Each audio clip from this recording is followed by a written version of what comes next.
priest had he lived. What's the most detailed thing this shows you?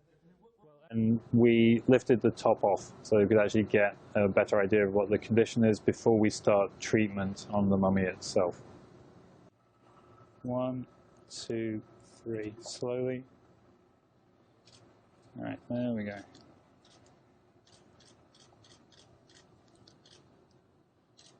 This is the mummy of a 14-year-old boy.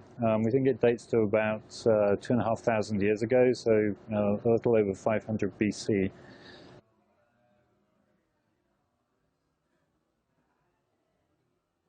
Right, he's a 14-year-old boy. We know from the coffin that his name was Minerdis. He was the son of Inaros, who was a fairly important priest of a god called Min in central Egypt.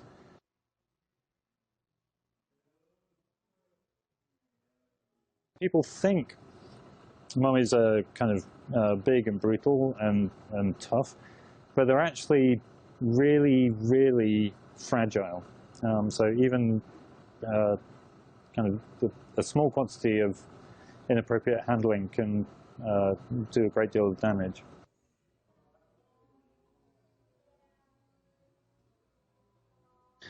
Somebody stood the mummy up on end, and what happened then was that the legs broke off at the knees, and then the feet broke off at the ankles and rotated sideways.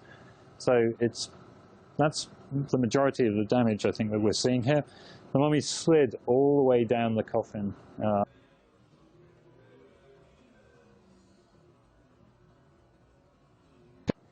I think opening up this coffin is giving us a whole host of new information which we'll be able to use to better interpret the lifestyle in late period Egypt.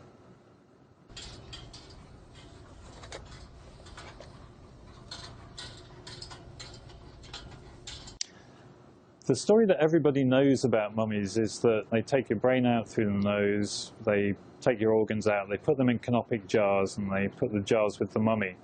What happens in this later period, and this is one of the more interesting things that one starts to learn, is that the organs were taken out, preserved, wrapped into packets, and then put back in either into the abdominal cavity or into the chest cavity or between the legs.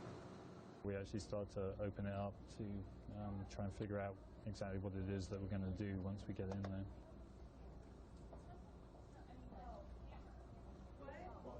At the CT scan, we can see that inside the body there are packets of organs buried with him, and possibly a scroll placed between his legs.